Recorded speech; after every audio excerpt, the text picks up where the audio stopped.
Hello students, in this class today we are going to talk about strength, its concept, types, factors, methods and management of the strength training program. To start with, we will just first introduce the topic. Training is a process of preparation for some task.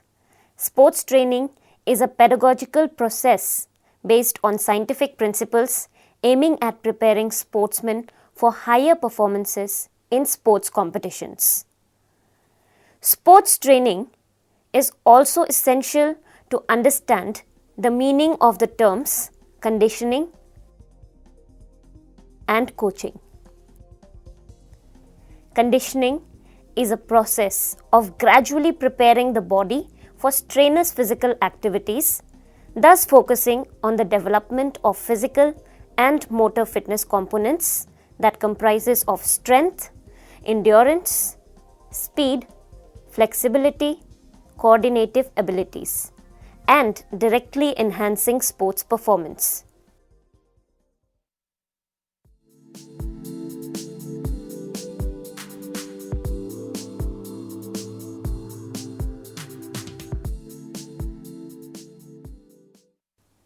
Now let us look at the concept of the term strength.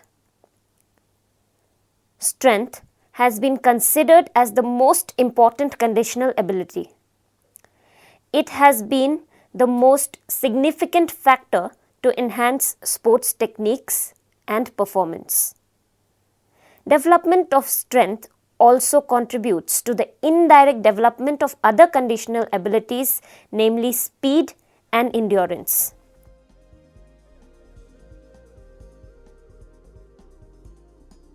Since all sports movements are created by the contraction of muscles, therefore, strength is an important component of various conditional abilities, skills, and tactical actions as well. Strength and the strength training, therefore, assumes high performance for achieving good performance in all sports. The role of strength training for general health, good posture, and for the prevention of injuries is usually overlooked, which in the long run can prove harmful. Zimmerman in 1989 has very rightly pointed out the positive effects of strength training on muscles, bones, joints, heart, circulatory system, metabolism, and the nervous system. Strength is the ability to overcome resistance or to act against resistance.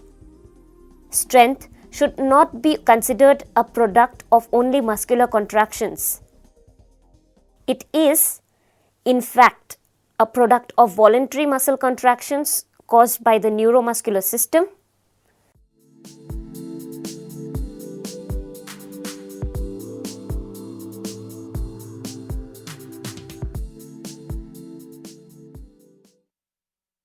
Having understood the concept, let us now talk about the different types of strength.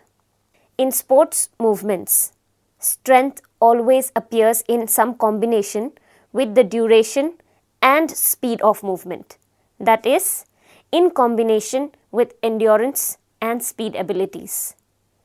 In each sports movement, strength appears in a different form. Strength can be classified into the following three types: maximum strength, explosive strength, and strength endurance. First, let us talk about maximum strength. Maximum strength is the ability to overcome maximum possible resistance. It is measured by finding out the maximum resistance which can be overcome or the maximum force which can be applied by the muscles. The maximum strength is a motor ability that involves force application during a voluntary movement.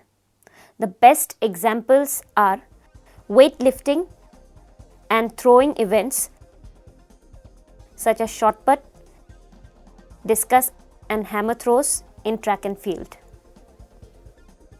The intensity is usually high, that is 90 to 100%. Repetitions are less that is 1 to 3 repetitions.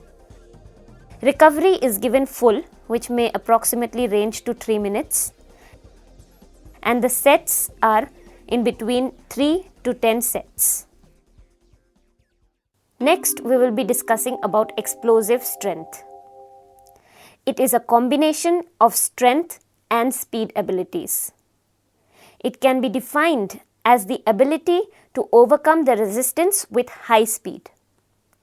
Depending on the nature of combination of strength and speed, the explosive strength can be further divided into start strength, strength speed or power, and speed strength. The best examples are sprints, jumps, smashing in volleyball, and hitting in hockey, etc. Here the intensity is kept between 80 to 90%.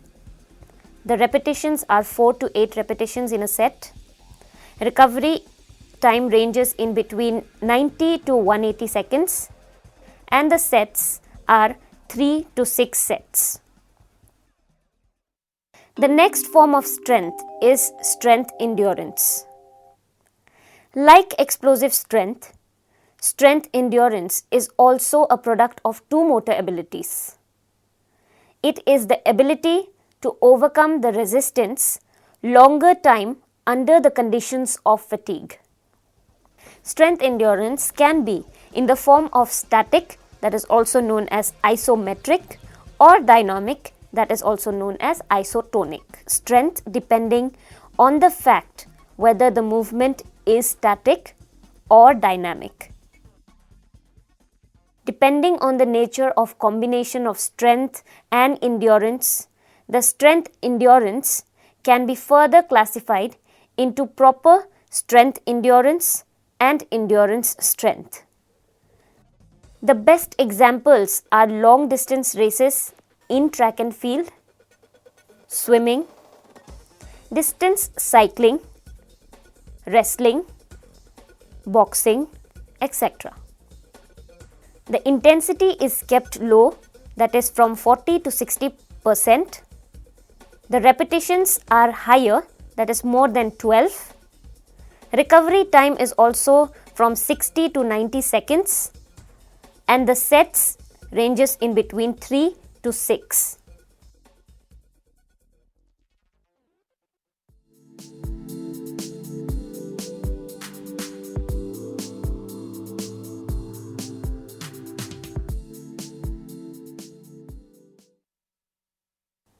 Now, we will be discussing on the factors that determine strength. Strength is a highly trainable motor ability. Before taking up a discussion of the means and methods for improving strength, it is very essential for us to know the factors on which strength depends. This will help us in understanding the nature of strength as well as the proper and effective formulation of strength training. The very important factors which determine strength are discussed further. First and foremost is the physiological cross-section of the muscle. The muscle cross-section indicates the size of the muscle. As a result of regular strength training, the diameter of the muscle increases. That is also known as hypertrophy. And it becomes capable of producing more strength. It is an accepted fact that bigger and larger muscles can generate more force. The force which can be generated by 1 square centimeter of muscle ranges from about 6 to 10 kp. This is nearly the same in males and females. Men, however, are stronger because they have much larger muscle mass as compared to women. The next point is morphology of the muscle. A person with dominance of fast twitch or phasic muscle fibers can produce more force because fast twitch muscle fibers can contract faster. Thirdly, the next important point is coordination of muscles that participate in the movement. the level of strength is markedly affected by coordination. In every movement, two groups of muscles are involved, that is the agonist and the antagonist. When the agonist contracts, the antagonist should completely relax. This coordination between the two can result in greater amount of strength. Next important point is the phosphagen stores in the body. Muscle needs energy for contraction, which comes from the breakdown of phosphagen, that is adenosine triphosphate and creatine phosphate. Greater the phosphagen stores in the body, higher will be the production of energy for contraction of the concerned muscle. Another factor that determines strength is body weight. A person with higher body weight is generally considered stronger than a person with lighter body weight. This is particularly true in case of trained sportsmen. The positive relationship between body weight and strength can be partly explained by the larger muscle mass of bigger and heavier persons. The other reasons for complete understanding of this relationship, however, are not clear. Perhaps greater mass of bones, connective tissues, and possibly also fat tissues is essential to support large muscles. All this results in more body weight. The last factor that influences strength are psychic factors.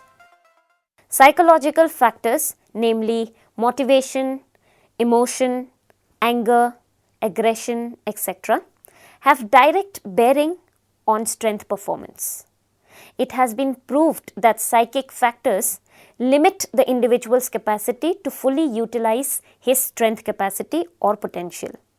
A fully aroused state of mind with the determination to apply maximum force results in a very strong nerve impulse, leading to activation of larger number of motor units. The trained sportsmen are able to push their psychological limits to a significant extent.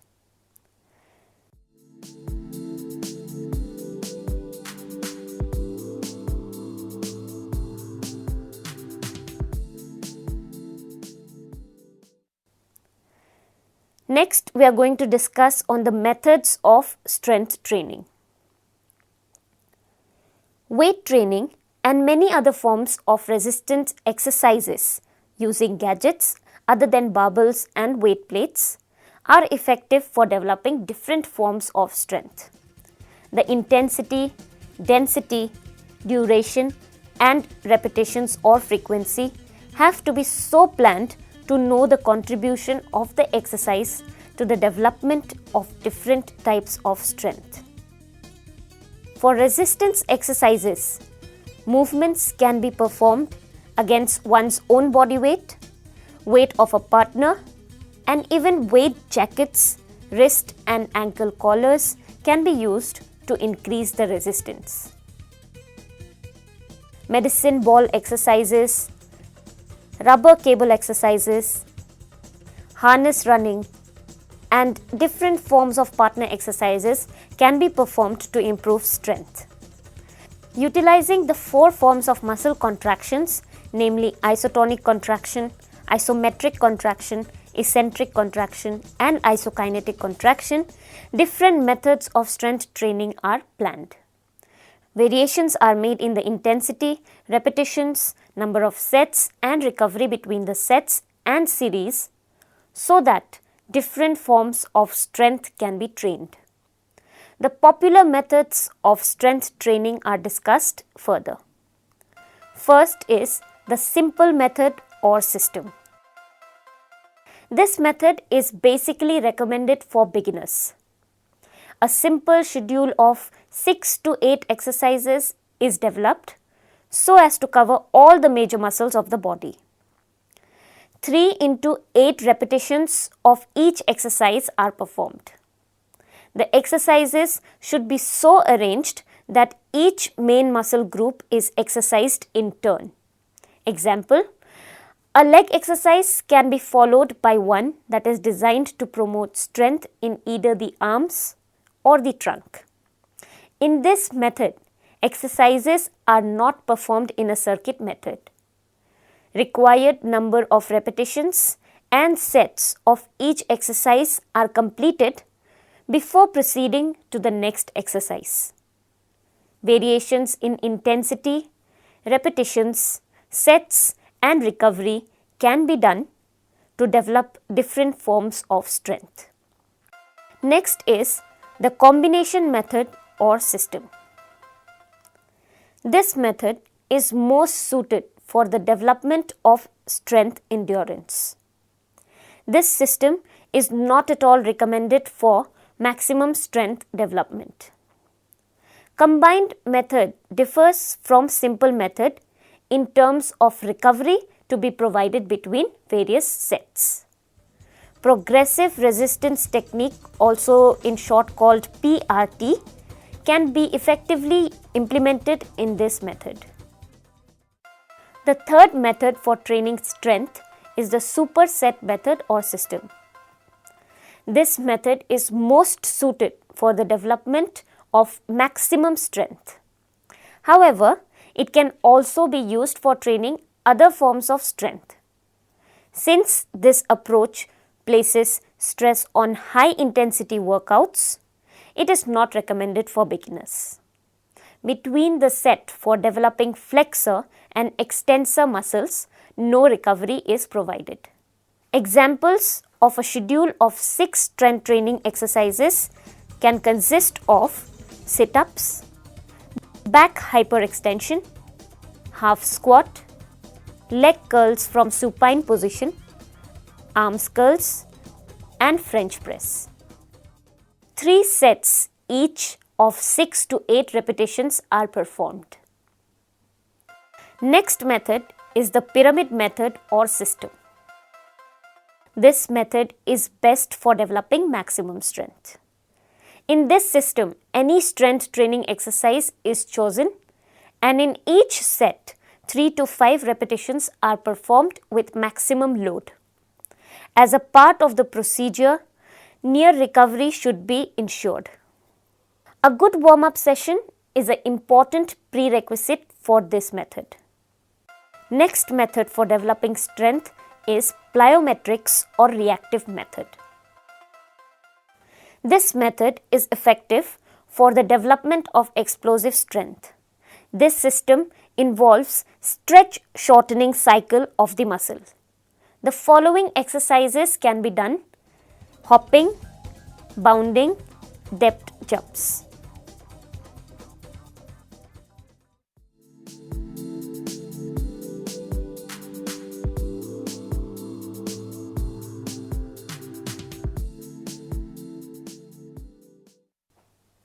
Another method for developing strength is the circuit training method. Circuit training is an effective method for developing strength endurance. A circuit of 6 to 8 exercises is arranged in such a way that different muscle groups are exercised at different stations.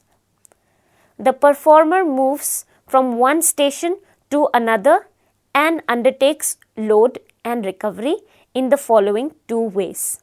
That is, firstly, 30 seconds exercise and 30 seconds rest between 2 stations. And the second method is 20 seconds exercise and 40 seconds rest between the 2 stations.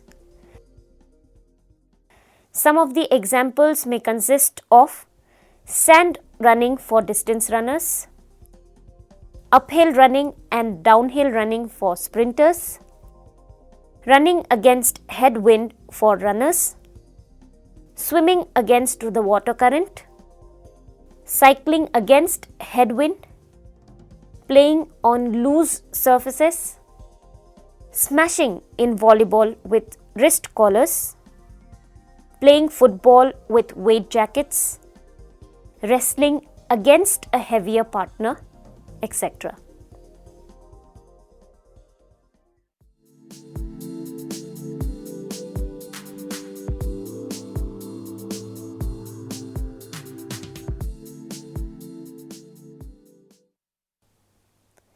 And now let us discuss about the important points of the management of the strength training program.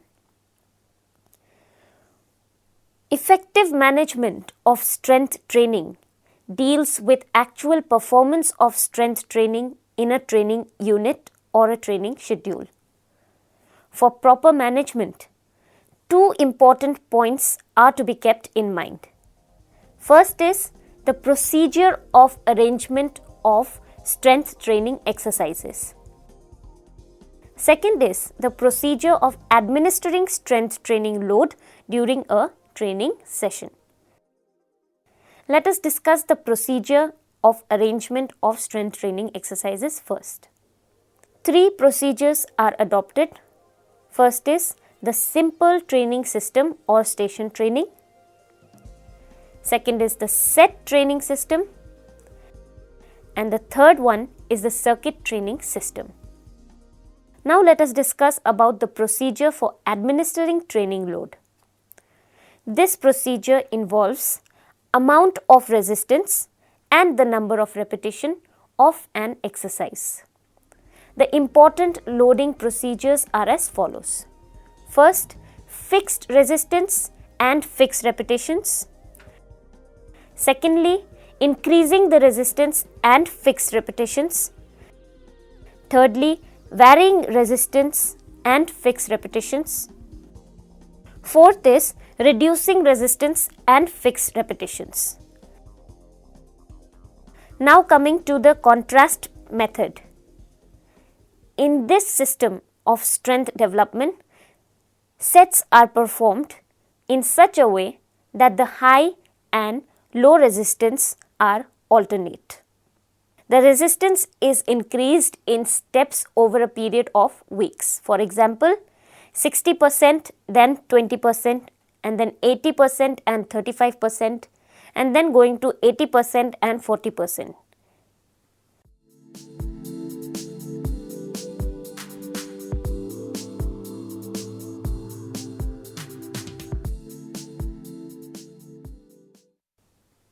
To finally conclude today's discussion, we can say that strength is an important component of various conditional abilities, skills, and tactical actions.